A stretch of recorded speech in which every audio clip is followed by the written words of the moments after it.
Hey everyone, it's Rachel. We wanted to give a quick heads up that we had some technical difficulties this episode. You can still hear and understand everything, but we are aware of it. Thanks for listening.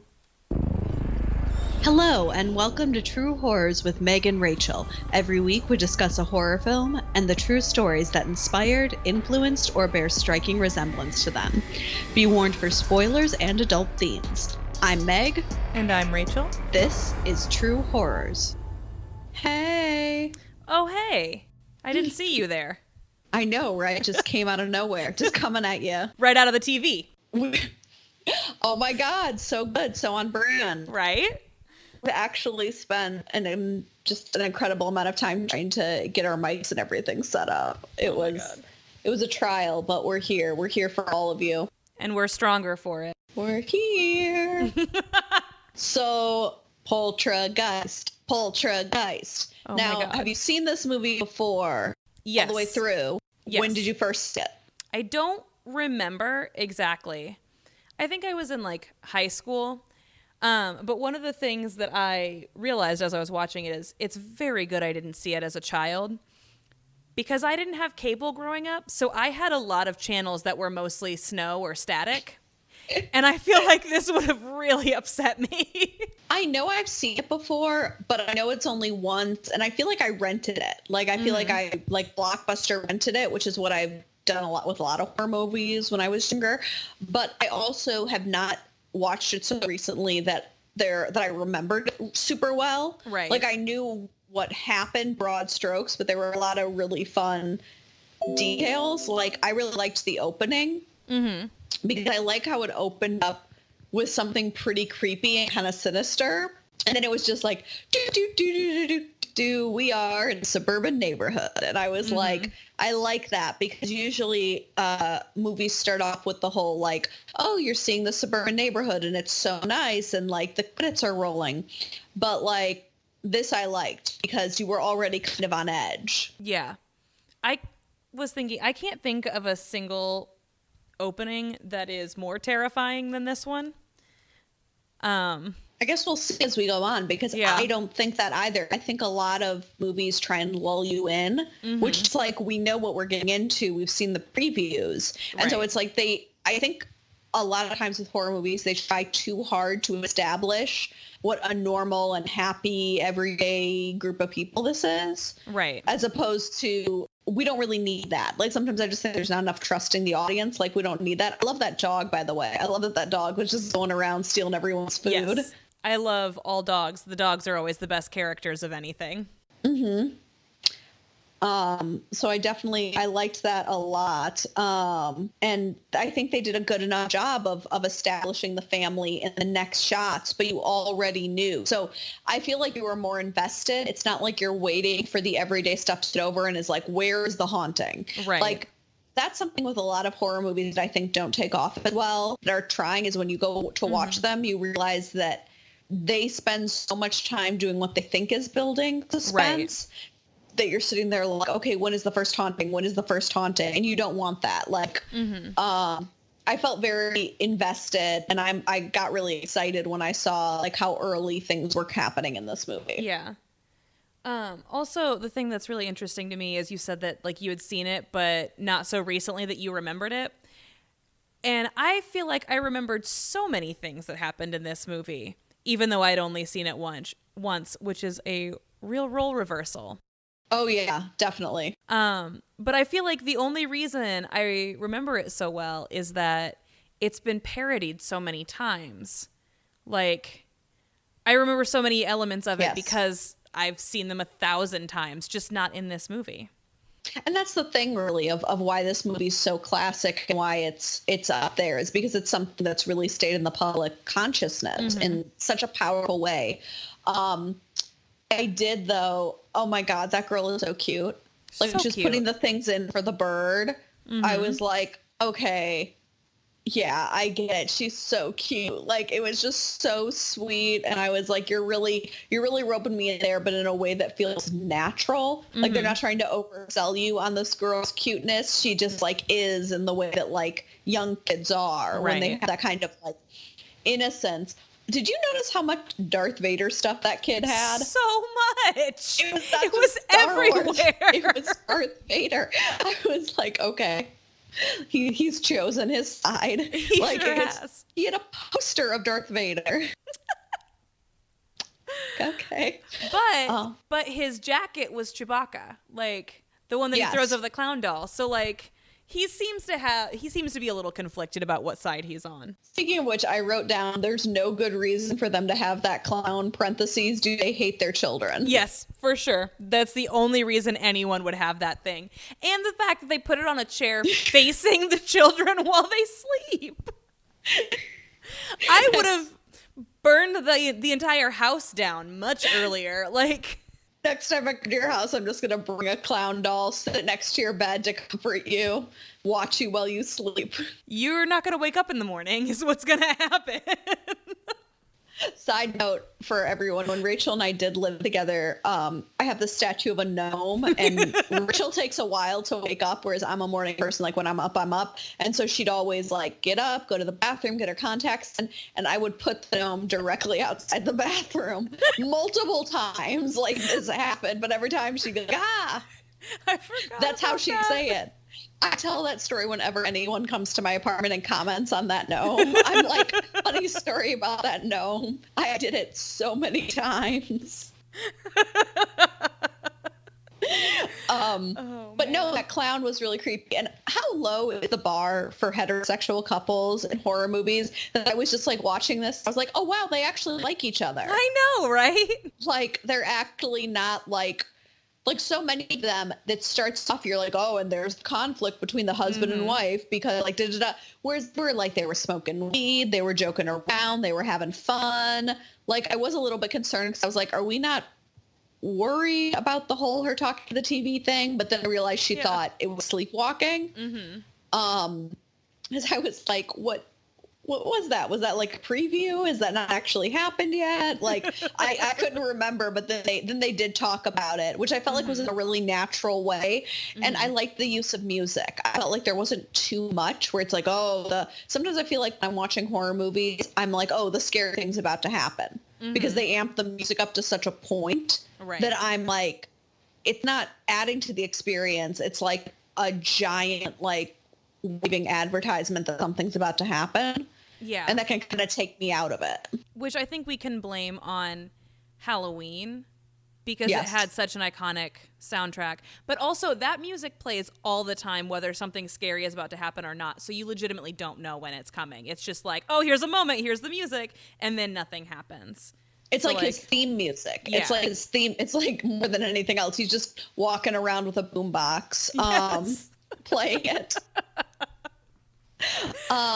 But no, I think that's true. And I think a lot of times when studios are making horror movies and they're looking at the classic, I don't think they really see what made them iconic. And I think one thing that made this movie iconic was the emotion. I really cared about these characters, which sometimes we'll be 5 minutes into a horror movie and I'm like, I don't care who dies in this movie. Yep. Like you've not made me like or care about these characters. Like, so they're basically like cannon fodder. Like I don't care. Whereas like I genuinely, their emotion, like when they were all screaming and running and looking for Carol Ann, like there's just, I think, too much trying to make conflict where I'm like, the conflict is the ghost. The ghost is the conflict. They don't need to be having a ton of conflict for me to be invested.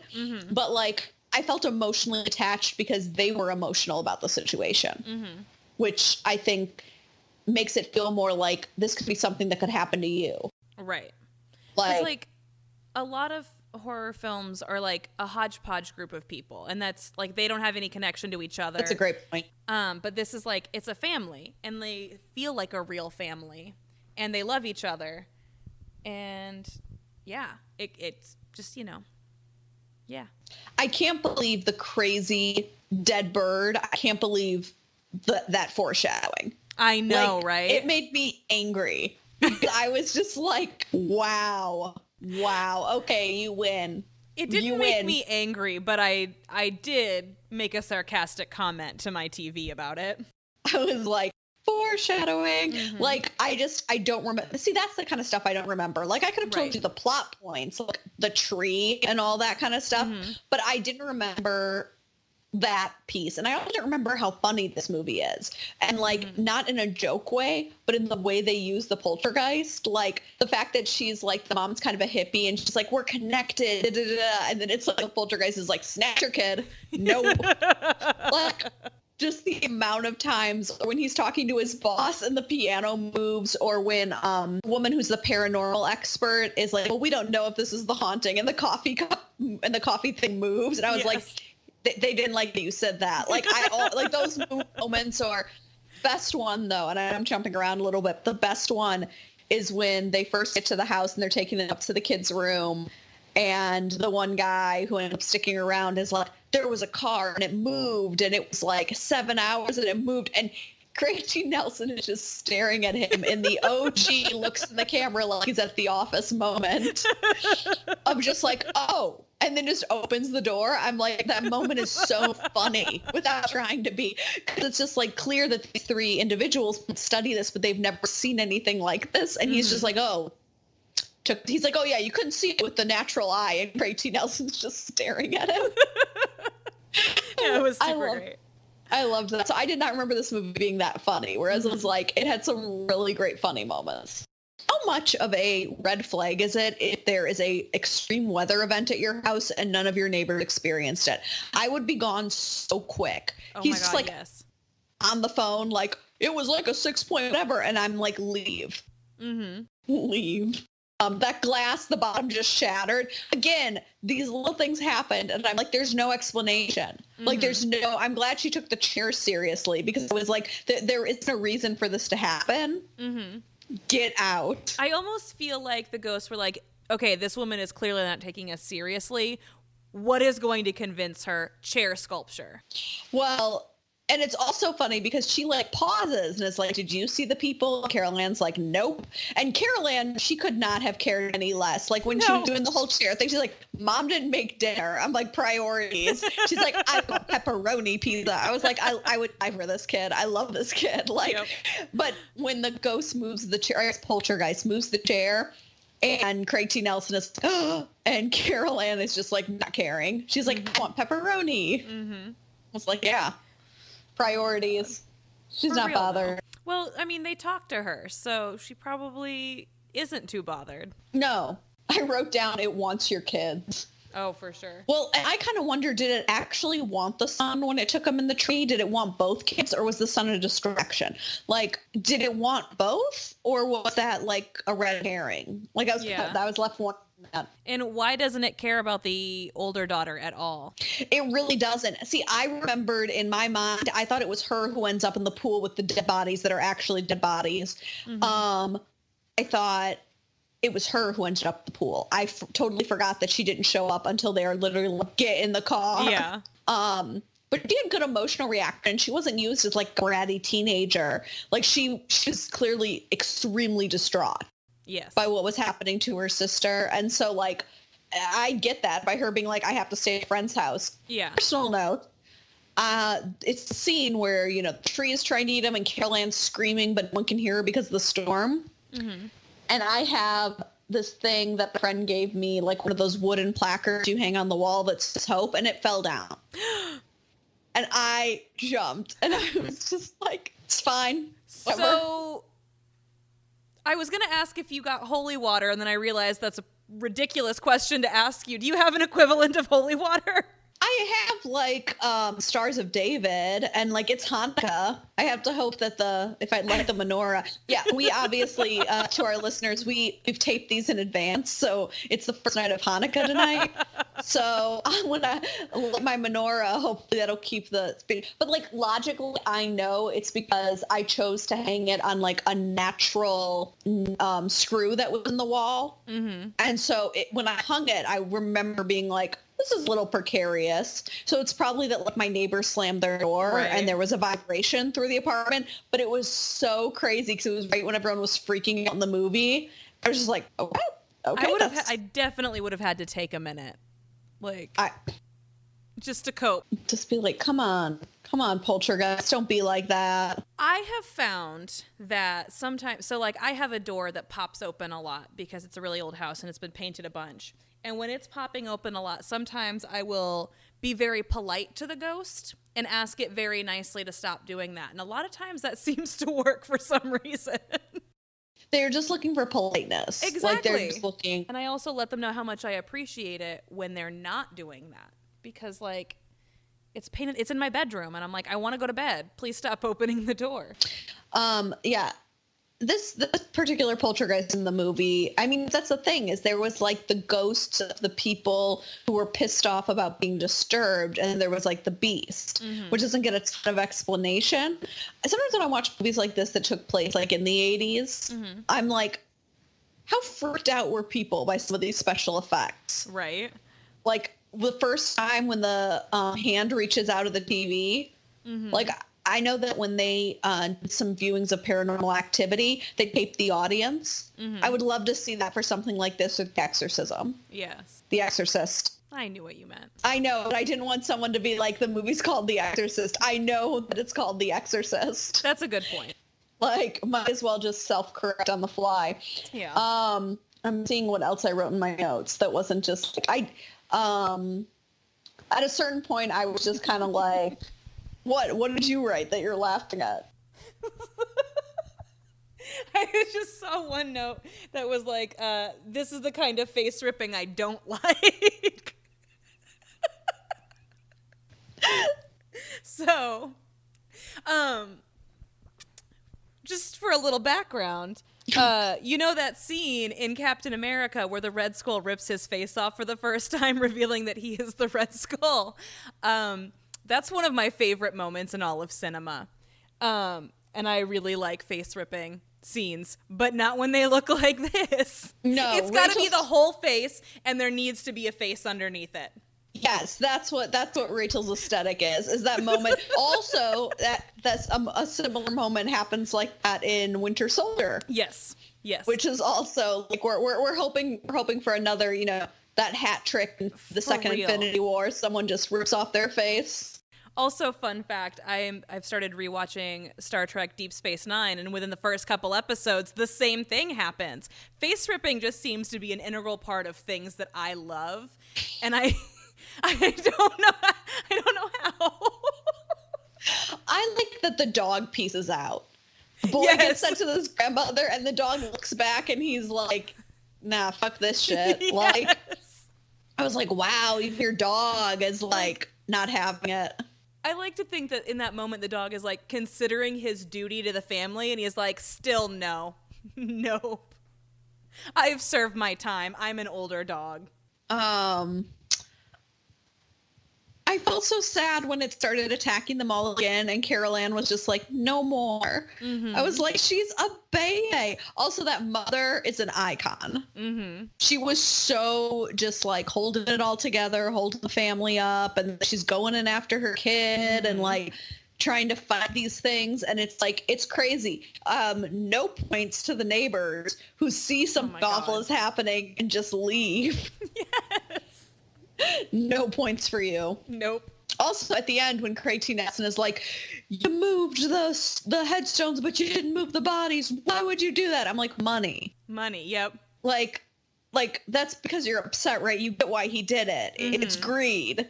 Much like in Jaws, how the secret, the secret villain is greed. But also, I felt kind of happy for them because I'm like, yeah, their house disappeared, but most of their stuff was in that moving van. Yep. So at least they didn't lose all their stuff. And also, it's like objectively funny when he puts the TV out at the end. Yes. Yes, it is. It's a really funny moment. It's also like, I feel like he showed remarkable restraint because I might have just tossed it over the balcony. Like, no, this isn't far enough away from me. I was also kind of like, hey, I get it. Your graves were disturbed and that's mean, but leave that poor family alone. Yeah, they didn't don't follow them. He had no idea. Like, they seemed pretty obsessed. I'm also like, is that the only place the grave was at? If so, like, what a move to put your employee's house there. Like, I have to wonder if it's because they were the first ones to move in. Oh, you're right. You probably, yes, that's exactly it. So, like, you can't go after the people who actually did it. Go after the first people who lived on top of you. God. Which is still misdirected. Go for that weird guy who once, like, oh God. I just want to know, do you think he's still going to move that second cemetery? I don't think so, because he witnessed it. Okay. Like, I think he hadn't witnessed it and it had just been hearsay, but the house literally dissolved. Like, I was sitting there being like, what is the PR going to be on what happened? It's not like the house started on fire and you could say it's an electrical thing. It's not like the house even sunk into the ground and you could say it literally like collapsed in on itself. Also, one thing I didn't remember that it actually wasn't an ancient Indian burial ground. I did not remember. So many of the parodies say that. Yes. And I'm like, oh, I thought it was an ancient Indian burial ground. But then I'm like, oh, no, that's just a joke they make. It's just a normal cemetery, which you still don't want to screw with. Right. But that's the thing with parodies. Like, I've watched things as an adult that I've only ever known through parody. And sometimes it's really surprising what gets picked up and passed on that has like nothing to do with the story. But I did like the shot. Just talk a little bit about the directing. I did like the shot when he's telling him all this could be yours. And all you see is like the valley and the grass. And then it's like you move the camera an inch. And it's like, it's literally, it's not a couple. It's not like it was an old family plot and there's like 5 people in there. It's a gated cemetery. Yep. Like, also, are there laws against not disclosing that to people nowadays? Like, it's the 80s, so there weren't laws, but in any regard, but I have to wonder if nowadays, like, you have to tell someone if someone was murdered in an apartment. So you have to wonder if it's like, if it was just built, you have to say like it's built on a cemetery. Well, the thing is, I don't think it's legal to just move headstones and leave the bodies either. So, like, I doubt that was legal either back then. Yeah, even if there were laws, would he have cared? Oh, I'm not even talking about him. I'm talking about like today. Oh, in real life. When people who are listening in real life are now thinking to themselves, wow, my house was built in the past 5 years. I wonder if it was built on top of a graveyard. Like, was that something that their real estate agent would have had to disclose to them? Yeah.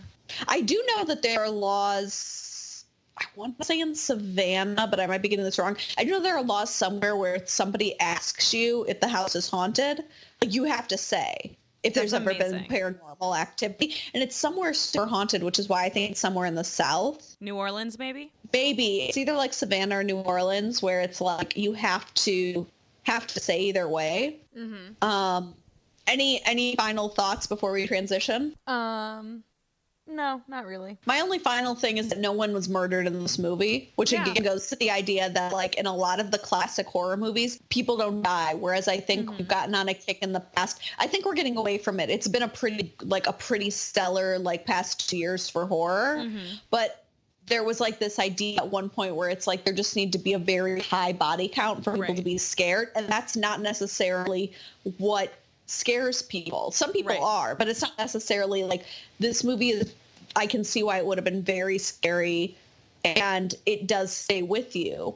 But considering no one died in it, I think as far as our usual question of would you have survived this week? Oh yeah. I mean, yeah. Yeah. Because everyone survives. Even the guy who was in charge, and he even survived. Even the guy who he literally did this. Yeah. He gets to survive. Well, he was just off the property line, so, you know. They were standing there like, God damn it. If he just took another step. Come on, I want you to. Come investigate. Investigate the spooky noise. Swallow you up. Oh, man. All right, you ready for a story? I would love to hear a story. I'm so excited, and I'm going to tell you why. Because although Jaws was really fun, it was like, I'm talking about this like marine life, kind of like, oh, this is what happened, da-da-da-da. This is the story of a haunting. And that's fun because it's also spooky and because it's like, Rachel and I have had this discussion before, but on like whether you believe in ghosts, whether or not you hear about a real haunting and think it's real, like that for most people, you're never going to believe it's real unless you actually witness it. So I'm always like, there could have been a real haunting, but no one's going to believe it. Because even if you got video of it, you can, their special effects are so incredible now and you can do those on your computer that it's like, I think we're at a point where it's like, unless you're a believer, like you're never going to believe it unless you're there. So it's like, as far, like, I just think that's a really interesting thing. It's like, they could be real and someone could have actual proof of it, but who's going to believe them? Right. You know, it'd have to be like some kind of Ghostbusters, giant marshmallow man down the street shit. Right. But on that note, this is a very famous case because it is the first haunting to be televised. Ooh. That's what made me think of it, because people were just freaking the fuck out. And like, of course, I'm sure skeptics are going to think like that's the thing is what I'm saying. It is a lot of fun. And I wrote a lot of notes about it because this is the kind of thing where it's just like, you just kind of have to buy into the story for a time. And like, I don't know how I feel about it either way, but like, it's still like, I'm going to buy into it and be like, that's creepy. Well, this is real creepy. Yeah. So this was the first one. It took place in Seaford, which is a suburb of Long Island, New York. It's about 30 miles away from New York City. Okay. And it took place in 1958 in about a month span, which I'm going to make some connections to the movie because this is the case that really popularized the term poltergeist in the United States. Oh.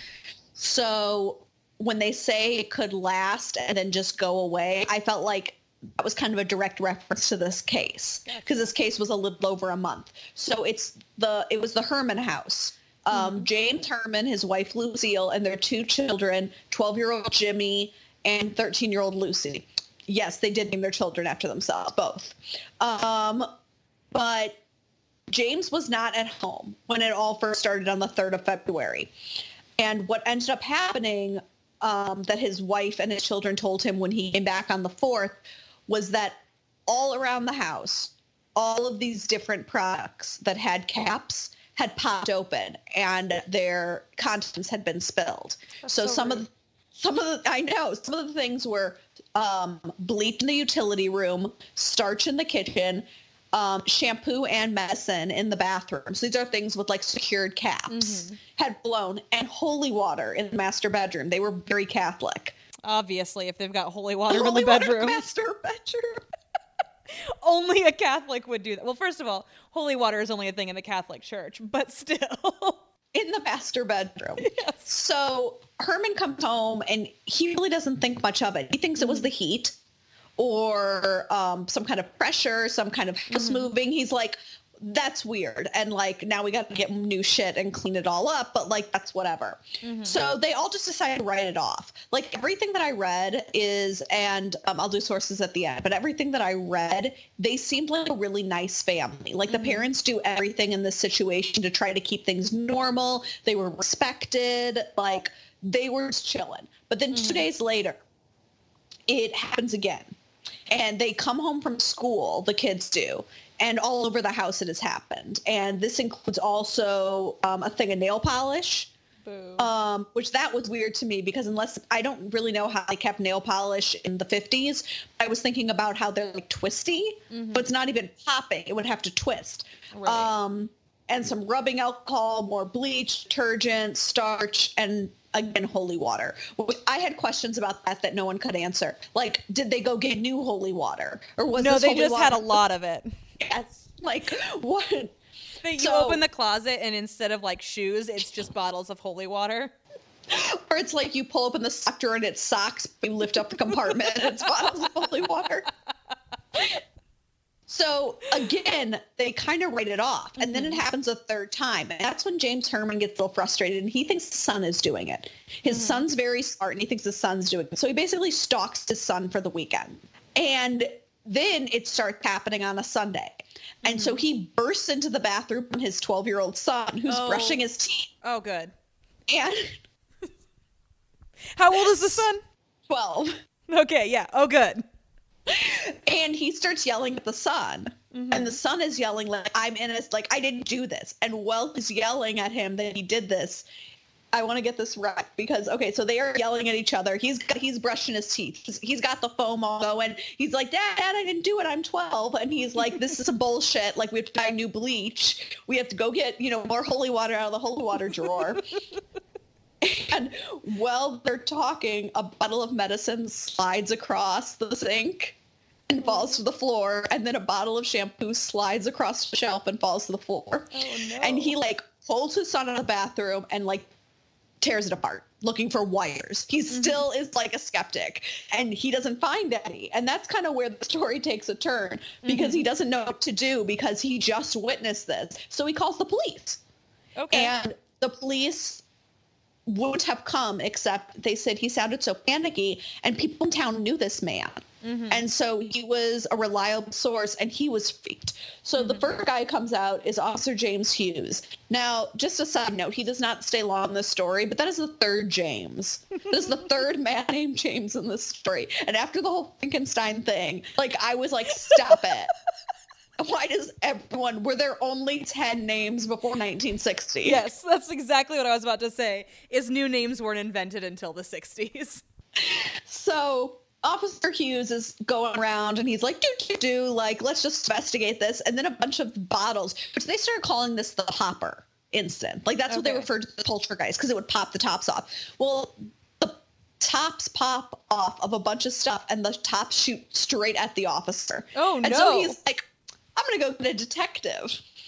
And that is when we were introduced. Slightly above my pay grade. It's like, peace. By the way, please spare holy water I can take with me. I'm just assuming everyone's Catholic here. Like, I just feel like there was a lot more, like, just staying with, like, in areas back in the 50s. Yeah. So Detective Joseph Tuzzi, he comes and he investigates, and he's there for a while. Like, he hangs out at the house and investigates and is trying to figure it out. Spoiler alert, they clear every member of the family. Okay. They investigate every member of the family and they determine that it is not the family, that they're not doing it. So we can get that off. Like, they were investigated, and they were then investigated by, again, kind of spoilers, the paranormal experts that come that, like, no one really knows, like, but they know they didn't. So he investigates and he decides to, like, stick around. And while he's there, a bookcase is overturned. Boo. And they were just, the poltergeist was not thrilled. Well, so he's there on February 15th. And so is a cousin visiting. Mm-hmm. And there's this porcelain figure on the coffee table. And it just lifts up, moves, and then falls to the carpet. Boo. And was like, I mean, that was some heavy criticism, some heavy porcelain criticism. They don't tell you what the statue looks like, but I feel like that was an aesthetic thing. The thing is, it's a Catholic family, so I feel like it's pretty safe to assume it's a saint of some kind. You know, later on in the story, they're gonna talk about a Virgin Mary statue, but I just wondered, since they didn't say what it was, if it was just like one of those, like, chubby angels or something. But they called a priest at that point. I mean, that's the first person I would have called. I'm not Catholic, and I would have immediately been like, priest, please come to my house and bring all your holy water. Well, and they're going to be like, James, you bought all my holy water. I don't actually know if you buy holy water, but, like, I don't know. But, like, the thing is that for a man who has multiple bottles of holy water, he's very skeptical. He seems like a very sane man that, like, his first thing was like, no, I'm going to call the cops because maybe someone's doing something. So the priest comes and blesses the house. It doesn't happen, though. And so that's when the TV cameras come, and it's, like, all over because no one has seen anything like this. Do you think that maybe the priest blessing the house doesn't help because the poltergeist isn't Catholic? I mean, I've always wondered that, because if I was a poltergeist and a priest came, I would be like, can I have some free holy water? Like, are you just giving that stuff away? Like, I always wondered about that. It's like, I've always wondered, like, there is a movie which we might do, which involves a Jewish exorcism. Nice. Because, like, I've always been like, okay, what if the family is Catholic, but the poltergeist is Lutheran? Like, who did you go to? The family? I have a lot of exorcism questions. You have to call in actual Martin Luther to deal with that one. What if it's Martin Luther? Oh my God, what if it's the ghost of Martin Luther? And he just starts nailing up theses on your walls and doors. I think I'd let him stay, honestly. Rachel's like, this is my roommate, the ghost of Martin Luther. That is an icebreaker if I've ever heard one. So this is also the part that makes me not skeptical of them. Like, whatever this is, I do not think it was this family, because they basically let any nutcase make suggestions to them, like anyone about how to fix it. So, like, for an example, somebody comes in and is like, there might be a water stream under your house, and it's like, do things with magnets. So Tuesday brings in geologists to determine that that's not true. Other things that people come out and test, and this is not random people, this is like the city. They rule out radio waves, they rule out airplanes, they rule out magnets. Someone suggests Martians. Of course. Yeah. They rule out a water line. They rule out Russians. Well, I guess they rule out Russians as much as they can. Nobody can ever really rule out Russians. That, like, maybe that's what... It was also like, why? He doesn't have anything to do with... Like, why? That seems like such a weird... Just to be dicks. Like, they rule out vibration. They check that the house is secure. It is secure. The house is like less than 10 years old. Mm-hmm. It's structurally sound. So they do all of this, which is what makes me start to get a little nervous. Right. Because, like, they're bringing out power people. They're bringing out all these city people because it's huge news. Mm-hmm. And the Hermans are just like, yeah, anyone who wants to, like, please tell us what this actually is. Right. And then everyone's like, we don't know. And so they just keep ruling stuff out. And someone calls and it's like, oh, I had a bunch of furniture moving on its own. And it turns out I did a draft from my fireplace. So they get their fireplace sealed. Mm-hmm. The second they do it, they seal the fireplace. A porcelain figure rises up and slams against the wall. Rude. It made me think of Poltergeist, of the fact that, like, he kept doing things that were kind of funny and being like, oh, you think that's going to stop? You think I'm the wind? I'm not the wind. Like, you wish I was the wind. Or maybe the Poltergeist just really liked a nice, cozy fire. Yeah, he was like, look what you've done. Now you've hurt us both. Like, and it hit the wall so hard it, like, dented it. Oh, wow. So that's something they used to show on the news, was that, like, it hit the wall so hard it dented it. And then after that, it became more violent, which makes me think it had a real personal connection to this fireplace. Yeah. But it started slamming things against the wall.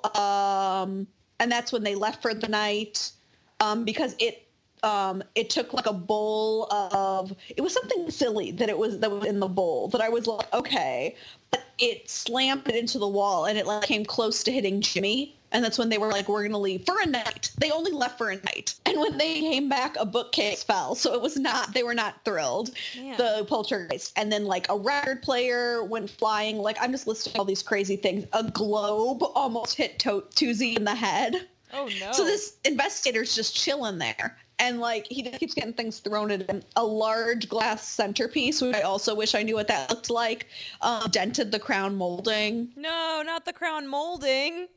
Anything but that.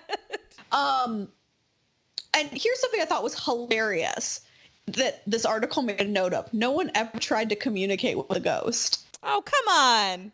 Are you telling me that if they could have just called in a friggin' marriage counselor, that maybe this could have all been solved? I'm just, like, imagining I'm the Poltergeist, and I'm like, are you really just going to, like, ignore me? You're checking the water lines, checking the fireplace. Like, are you serious right now? Like, talk to me. Like, that was such a weird thing to know that, like, no one ever tried talking to it. Mm-hmm. I'm like, is that done professionally? Or are you telling me that this family was just, like, eating their cereal while globes went flying on their heads and just was like, oh, what are you studying today, Jimmy Jr.? Like, are we just not going to talk about it? Okay, so that's when Dr. Rhines comes, and they are it didn't say, but I think Dr. Rhines is a man. I mean, it's 1958. That's a safe assumption. But they bring in people, and Dr. Rhines' people have differing opinions. One thinks, and James Hermann thought this was dumb, and I agree with him, that it is a poltergeist created by the hormones of his two almost teenage children. That's the most Catholic fucking thing I've ever heard in my life. Was he also Catholic? Like, I have no idea, but, like, then it was, they all believed someone in the house was causing it, not faking it, but causing it. And they even thought one of the things was that kids were telekinetic but didn't know it. So the more they got obsessed, they were doing it. Gotcha. So all of these theories are hilarious to me, if for no other reason than, like, the children's sexual energy creating this is more than just you have a poltergeist. Mm-hmm. Like, that it's an energy. Like, I don't know. Like, I think that's so weird. So on March 2nd, a dish threw off a cabinet and a night table was overflipped and another bookcase was upended, a vase, flew. And the last event was on March 10th. Tuesday was hanging out. They were all hanging out, and they heard the popping again, and it was from the basement, and it was a bunch of bleach, and then that was it. That's so and weird. People stuck around, but it just stopped. And at 1985, no one can say what causes it. No one, they've investigated. And hold on, because Dr. Raines did not come like off of the back of a turnip truck. Whatever school it was that he came from, I remember writing that down because I was like, wow. He was the head director of paranormal studying at some of the paranormal lab at, hold on, because I know I was just like, the hell. Do you want me to start listing universities? Duke. It was Duke. My instinct was Duke. Mm-hmm. So like they all still study this case, and by at least as far as 85, they still couldn't tell. But by that point, again, the article noted the Hermans no longer cared. Right. Like they were just like, whatever, it happened, we're fine. But I thought that's really interesting. I think this case is really interesting because there are other cases, like the cases the Conjurings are based off of, where there's a lot of evidence that it may have been a hoax. Right. Whereas there are so many people in this that have came to investigate, and they're like, well, it's not this, but we're not saying it's ghosts. Like, we're not saying that. We're just saying we have no way of knowing what it was. And I'm like, okay. Like, I mean, that's fine. Like, but it's really hard to, but like the fact that you've eliminated, not to go all like Sherlock Holmes on you, but like this, I thought was really interesting. I thought it was interesting because it didn't kill anyone and it didn't really do anything except like mess with these people's lives. Some final notes. Also, there's a documentary which I could not find. I could only find an article about it called Real Fear, The Truth Behind the Movies. And they interview little Lucy as an adult. Yeah. And they said that they interviewed two people, and the article talks about. They also interviewed one of the kids that I think Amityville Horror was his house. And he is, like they said, really emotional about it. Like, really, like, he was, like, 7 or something, and he's really, like, emotional about what happened. Right. And that she's very matter of fact. She's like, he's like, I never saw Poltergeist. I lived it. I just felt like that wasn't necessary. Like, she's like, I did not see that movie. My kids haven't seen that movie. Like, that she's just very calm about it. Like, that just happened. And she says that her parents did everything to like, keep things normal. Even though this was happening in the house. So that is this haunting, the Hermann house haunting, that popularized the phrase poltergeist. And a lot of people say inspired Poltergeist for obvious reasons. And I saw definitely some parallels just in the sense of the family trying to keep things normal and kind of the everyday object movement kind of stuff. But I got most of my information from an article in the Long Island Pulse, another one from the Huffington Post, and a website called History and Haunting in America. And we'll have the links to those on Instagram. Yeah, I really enjoyed it. But here's my question. Why are we so quick to discount that it's the hormones of the 12-year-old boy? Have you met a 12-year-old boy? What about the 13-year-old girl? Oh, okay. And the 13-year-old girl. Sorry, I like to blame men for everything. I know. I mean, but like, I also, the only thing if we were going, because first of all, I do think it sounds a little bit carey to me in the sense of like, you're blaming these children like for being like having normal human feelings and for developing, and like being a teenager is hard enough before being like you're causing your family's haunting. I actually, if I had to pick one that wasn't just a poltergeist, it would be if the kids were secretly telekinetic. Yeah, that one's pretty good. I like that. Because that would be so. Because it also, what if it stopped because they figured it out and figured out how to control it, and then it's not like they're going to tell the world telekinetic, right? And so Lucy's just like, yeah, no, we're over it. Don't worry about it. Like as an adult, and it's that she's telekinetic. Yeah. Like when I make this a movie, that's how it would be. Is that in the end, it turns out it's not a haunting. It's that the kids were telekinetic and like the parents are protecting them. But I enjoyed that. I enjoyed that story, and I just loved how there was so much detail about things that went wrong. And then also how many things they checked, and the fact that the family was just like, yeah, get on in here. You think it's magnets? Let's do this. Magnet it up. Like, and that people kept walking away being like, well, it's not that. And I also love that this detective seemed to have kind of moved in with them. Like, he was there all the time, but at least enough to, they did such a deep investigation to say that it wasn't any of them. But I thought that was really interesting. You know what's funny? When I was a kid, I had this series of books. I believe it's called Scary Stories to Tell in the Dark. And this story was in one of them. I still have one of them. I have like the third one. I don't know what happened to the other two. They just disappeared over the years. And I remember reading about that one because I read those books a lot. I feel like I did not get any of the theories as to what caused it, but it was like the longest story in all of the books too. It was like a good 30 pages. Now I just keep thinking about if you're being haunted, if it's your religion or the religion of the ghost. Now I just keep thinking about it. Like, now I just keep thinking about it. Like, if I'm being haunted by Catholic ghosts, do I need a priest? But then if I'm haunting, like, let's say you, do you need a rabbi? Like, I sure hope not, because there are not a lot of those in my area.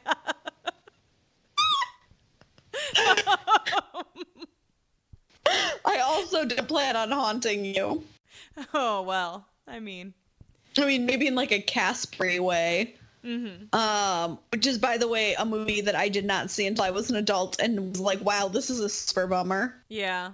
I mean, it doesn't seem like a super bummer when you're a kid. No, it doesn't. But when you're an adult, you're like, wow. Okay. All right. So another episode. We hope you guys are enjoying this. I don't know if we mentioned this in the other videos or podcasts, but if there's something you do want us to do, if there's something that you'd like as far as an episode, you can on Instagram or on our Twitter, which Rachel, True Horrors Pod. For both of them. Both of them, I'm pretty sure. Yes. Awesome. Man, we are so good at this. As I'm saying it, I have no idea. And so I threw it to Rachel. She should know. But you would neither of us know. No. You would think that. You would think that. But next week it's Rachel's pick and we'll be doing the 1999 remake of House on Haunted Hill. Ooh. Yeah. I have never seen. Prepare to be bummed out. I kept thinking that when I was watching it because I've never seen it before. And when we were like getting to what was haunted about it, I was like, oh, well, I guess we've crossed into this territory now. No more fun Jaws stories. Nope. I'm Rachel, and I'm here to bring you all down. It's my hobby. All right. Well, we will see you guys next week. For True Horrors, I'm Meg. And I'm Rachel. Thank you for listening. Bye.